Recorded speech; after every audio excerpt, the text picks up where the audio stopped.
Salve pessoal, aqui é o João do Alguma Coisa Eu Sei, tudo beleza? Pessoal, hoje eu quero estar falando aqui a respeito de alguns pontos positivos do governo Bolsonaro e alguns pontos negativos, tá? Vou fazer um balanço aqui geral da situação, o que a gente já pode visualizar aí desse quase um ano de governo Bolsonaro, tá? Bom, então é o seguinte, pessoal, primeiro que eu peço desculpa pela minha ausência, tá? Que eu estou numa correria tremenda, então nem sempre está dando para gravar os vídeos, então quando dá certo eu gravo numa pancada só, tá? Então eu vou falar de bastante assuntos importantes por esses dias aqui. Então assim, a gente está tendo o seguinte panorama, tá? Primeiro que recentemente, e na verdade recorrentemente, a mídia ela divulgou uma pesquisa que falava sobre pessoas que não conseguem citar uma medida positiva do governo, tá? Então eu vou decidir colaborar de forma prática aqui, né? E então assim, já que eles não se preocupam muito em informar direito a população, eu vou fazer esse serviço por eles, né? Então eu vou falar alguns pontos positivos do governo Bolsonaro que a grande mídia não mostra, né? Não é mostrado isso, e aquele seu amigo esquerdista provavelmente nem sabe, ou se sabe, age de má fé e não enaltece esses pontos, mas nem tudo é um mar de flores, né? Nem tudo é um mar de rosas, também tem alguns defeitos aí do governo Bolsonaro e uns defeitos até meio que mais graves, vamos dizer assim. Mas eu vou, né, para ser justo, eu vou abordar os dois pontos. Então vamos lá. Primeiro eu vou falar das medidas positivas, tá? Então, pessoal, o que a gente tem é o seguinte, ó, no primeiro semestre do governo Bolsonaro foram criadas mais de 408 mil novos empregos, pessoal. Hoje o número é maior, se eu não me engano é quase 700 mil, mas no primeiro semestre foi algo em torno disso, tá? Já considerando as demissões. Então foi o maior saldo geral dos últimos 5 anos, tá? Isso segundo dados oficiais do CAGED, tá? Segundo ponto, o Bolsonaro ele criou a lei número 13.846, né, que combate fraudes previdenciárias e que vai gerar uma economia acima de 100 bilhões em 10 anos, né, o que está previsto, né. Em terceiro ponto, o turismo de negócios teve uma alta de quase 15%, 14,7%, tá? Se não me falha a memória, no primeiro semestre do governo Bolsonaro, tá? Que também uma das fontes foi a Abracorp. Quarto ponto, o governo Bolsonaro ele reduziu de 18% para zero a 2% os impostos para importação. Você está entendendo? Para importação de medicamentos. Então, assim, medicamentos de tratamento de pacientes com câncer e HIV, tá? Então é uma redução que nunca se viu antes, né? Vamos dizer assim, nesse quesito. Então, além também de determinados tipos de fraudes absorventes. Então ele reduziu, ele praticamente extinguiu aí com as taxações em relação a esse tipo de importação de medicamentos aí específicos, né, para tratamento de câncer e HIV. Então, em quinto ponto, o Bolsonaro ele apresentou uma MP que torna a política de Estado a antecipação anual do 13º dos aposentados, né, e pensionistas do INSS, colocando fim no uso político do benefício. Tá? Então, antes como posso dizer, antes a antecipação dependia da vontade dos presidentes, deixando os beneficiários em aflição, né? Então o Bolsonaro veio para resolver esse problema também. Então, outro ponto aqui, não sei se é o sexto ponto, nos primeiros 4 meses do governo Bolsonaro, né, nos primeiros 4 meses falava-se que os homicídios tinham caído em torno de 21%. Hoje já se sabe que está beirando os 22% já, né? E aí muita gente fica fazendo malabarismo mental para tentar dar N justificativas do porquê dessa queda, mas a gente sabe por que está caído bruscamente assim, a taxa de homicídios. E olha que nem está em voga o porte de arma, a posse de arma. Só de ser o Bolsonaro, só de ser um governo que não passa a mão na cabeça das vítimas da sociedade, né, que nem os governos anteriores, já está surtindo efeito, tá? Sétimo ponto, o roubo de veículos também despencou no primeiro quadrimestre e mais ainda agora, né? Eu não sei quais são os dados atuais, mas no primeiro quadrimestre estava quase 28%, tá? Ser despencado. Oito pontos, oitava medida aí, o governo ele criou o 13º do Bolsa Família, né, um adicional de 2,6 bilhões para os mais necessitados, né, oriundo aí do combate às fraudes no programa, né, que já vale para esse ano aqui de 2019. Então, assim, ele está combatendo as fraudes no programa do Bolsa Família, né? Que é o que precisava ser feito desde lá atrás, né? No quesito aqui, ó, nesse primeiro semestre do governo do Bolsonaro, houve um aumento de quase 160% de apreensão de cocaína em comparação ao mesmo período de 2017 e de 92% em relação ao mesmo período de 2018. É progresso ou não é? Então, o índice de estupro ele também caiu 13,6% nos primeiros 4 meses, né, em relação a 2018, tá? Isso aí, segundo fontes, segundo dados oficiais do Cinesp, tá? Outro ponto, o Bolsonaro reduziu de 29 para 22 o número de ministérios do seu governo, e indicou assim todos os ministros de forma independente, sem sindicalismo partidário, tá? Em abril de 2019, também, o Bolsonaro assinou um decreto que possibilita a conversão de multas ambientais simples em serviços de preservação, melhoria e recuperação do meio ambiente, visando, né, agilizar essas cobranças, né? Então também assim, visando reduzir gastos, o presidente ele unificou, né, o portal de informações sobre o governo federal e serviços públicos, né? Então, uma medida que gera uma economia estimada acima de 116 milhões por ano, tá? Então são coisas impopulares, né? A grande mídia não tem repercutido isso, não é de interesse aí dos inimigos do governo, né? Mostrar essas medidas positivas. Então, outra coisa, o índice de roubo a bancos, ele também despencou no governo Bolsonaro, queda de 38,5% nos primeiros 4 meses em relação a 2018. Assim como o roubo de carga, que caiu também 27 e pouco por cento, tá? No mesmo período. Também fonte da Cinesp. Então, no início, por exemplo, do mês de agosto, o Jair decretou que as alíquotas de impostos sobre produtos industrializados, né, que é o IPI, referente a consoles e máquinas de videogame, né, partes e acessórios, eles iam variar de 20% a 50%, né? Aliás, que eles variavam de 20% a 50%, né? Então ele decretou que elas fossem reduzidas para 16% a 40%, que é um baita de uma redução aí tributária, né?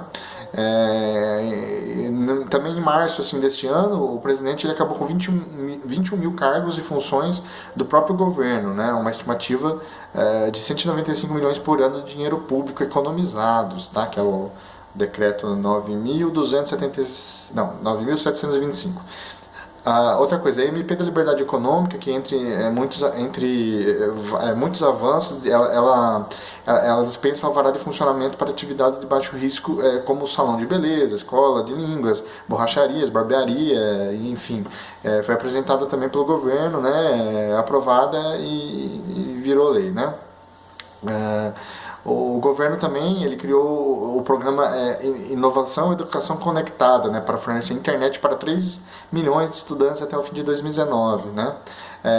Também foi feito pelo governo Bolsonaro um acordo aí de livre comércio entre o Mercosul e a Associação Europeia de Livre Comércio, né, que é a Suíça, a Noruega, a Islândia, enfim, e elevará o PIB do Brasil em 5,2 bilhões em 15 anos. Tá? Então esse é um acordo histórico entre a Mercosul e a União Europeia que todos os governos anteriores tentaram e não conseguiram. Né? E aí o governo Bolsonaro veio e conseguiu. O governo Bolsonaro também conseguiu alcançar exatamente, como posso dizer, exatamente em cima disso ainda que eu estou falando, exatamente nessa questão aí desse acordo do livre comércio, Mercosul e União Europeia, só para contar mais detalhadamente, fazia 20 anos de negociações, tá? Que estavam tentando e não conseguiram, né? Então, assim, esse feito do governo vai aumentar muito a nossa produtividade e vai levar o PIB brasileiro a quase, vai numa faixa de 90 bilhões a 125 bilhões, algo do tipo, em 15 anos, tá? Enfim, então, várias medidas positivas do governo, coisa que jamais foi vista aí nos governos anteriores, governos esquerdistas, que só acabaram com esse país, só serviram para aparelhar o país e fazer medidas populares, né? E ainda pessoas inocentes caem nisso, mas enfim.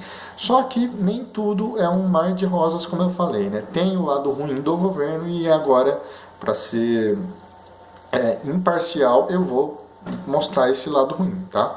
Por exemplo, a gente está tendo problemas diversos aí. Tem a questão da lei de abuso de autoridade, né? A questão do fundão eleitoral, tem a questão do petista na PGR, que é o Aras, né? Até agora não entendi essa indicação do Bolsonaro, né? E é um cargo de super importância, né? Procuradoria Geral da República, e tá um cara que dava festa pro José Dirceu lá dentro, né? Um cara que enaltecia Che Guevara, que defendia as pautas esquerdistas, que é um petista escancarado. Então, não fez sentido para mim, isso é um baita de um risco, né? Mas, inclusive, isso foi um dos motivos do racha inicial da direita no que diz respeito aos youtubers, os formadores de opinião aí da internet, que eu vou abordar num outro vídeo, tá? A gente tem também o COAF paralisado, CPI da fake news, cara, que, pô, velho, você sabe que esse lance quem que vai ditar o que é fake news, né? O establishment? Aí você já sabe o que vai ser configurado como fake news, né? Tem a CPI da Lava Jato, né? Na questão das fake news, tem a lei das fake news, né? Então é isso que seria o problema, né? O Supremo Tribunal Federal tem a questão do inquérito, né? O inquérito do STF, tem a questão do pagamento de advogado com fundo partidário sancionado pela caneta presidencial, né? Tem a flexibilização da forma de doação para partidos também sancionados pela caneta presidencial, tá? Então tem uma série de coisas que acabou passando que era tudo que os vermelhos queriam, pessoal, tudo que o PT queria, a esquerda em geral, né? Que passou por diversas instâncias governamentais, tipo Câmara, Senado e até pelo Poder Executivo. Então, isso aí está favorecendo o esquema de blindagem para o PT, para a esquerda em geral, principalmente para o PT. Né? E agora, com toda essa questão aí do julgamento de segunda instância, o que vai ser decidido aí, o que pode culminar na soltura aí de milhares de presos em segunda instância, principalmente o Lula, né? Então, na verdade, é para isso, é para soltar o Lula, né? Se a gente tem toda uma máquina pública, né? Quer seja nas esferas mais altas ou menores, aparelhada ao extremo pelo PT, né? Pelos governos anteriores e a esquerda em geral, né? Isso dificulta muito um cara como Bolsonaro conseguir adotar suas medidas, porque ele está lutando contra o sistema, né? Só que o que acontece é que o Bolsonaro andou dando umas caneladas, né? E essa canelada fez com que ele recebesse críticas, né? Com razão, inclusive, né? Críticas até pesadas por parte de youtubers que foram assim cruciais, né? Na propagação do Bolsonaro na época da campanha. Tais como tipo Nando Moura, Diego Roques, né?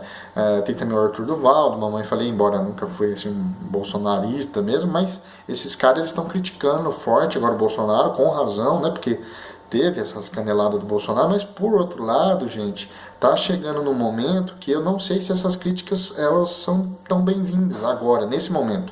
Eu concordo com o Nando Moura, concordo com as críticas, tem que criticar sim, não dá para passar pano. Né? Tem o outro lado dos youtubers que é tipo o Alan dos Santos, o Lilo Vlog, né? A Paula Marisa, esse pessoal ficou mais tipo assim, apoiando incondicionalmente o Bolsonaro, mas isso é questionável ao extremo, né, pessoal? Não dá para ficar passando pano. Tem a questão da direita flaviana, né? Vamos dizer assim. Enfim. Mas, por outro lado, essa semana a gente está tendo notícia aí de uma articulação do Foro de São Paulo novamente, né? Está acontecendo coisas assim assombrosas aí pela América Latina em geral, né? E agora é a hora que eu estou começando a me questionar, né? Se de repente... Porque assim, gente, se o Bolsonaro cair, já era. É isso que eu tô querendo dizer, né? Então talvez não seja a hora agora, eu tô mudando minha opinião nessa semana aqui, tá? Que até outra semana. No começo, eu falei que ia falar em outro vídeo dos YouTubers, mas eu vou aproveitar e já fazer um resumo rápido aqui para já se livrar desse assunto. No começo, pessoal, que esse negócio da CPI da Lava Toga, pô, o que aconteceu? Nando Moura, esses YouTubers, todos eles estavam unidos, chamaram o povo, né? Para aquela, acho que foi o dia 26, né, de setembro, que teve lá todo conglomerado que saiu na rua para, né, apoiar a CPI da Lava Toga. Depois, alguns dias depois da reunião que teve com Flávio Bolsonaro lá com Alan dos Santos e o resto da turma aí, eles mudaram de ideia bruscamente, passaram a não apoiar mais a CPI da Lava Toga, né? E nesse momento eu achei que talvez também não pelos motivos que eles defenderam, mas que talvez não fosse tão sensato emplacar agora, naquele momento a CPI da Lava Toga, porque eu temia retaliações, né? Não aprovar a reforma da Previdência, tal. Só que eu fui vendo o assunto por diversos prismas, daí eu cheguei na conclusão que o Nando Moura estava certo. Que o Diego Rox, esses caras, eu falei, não, eles estão certos em questionar sim, e tem que... E aí eu mudei de ideia, eu falei, não, deveria ter, né, tentado pelo menos sim a CPI da Lava Toga, porque se tivesse alguma retaliação, era só convocar o apoio popular, né, que é massivo ainda na questão do apoio a Bolsonaro, né? Então convocava o povo, mostrava, fazia pressão no STF, mostrava quem que está no comando, quem que o povo quer, aliás, né, que governe, né, que eles, mas assim, não foi o que ocorreu. Então esse foi um ponto de partida para ter esse racha na direita no que diz respeito aos YouTubers, né?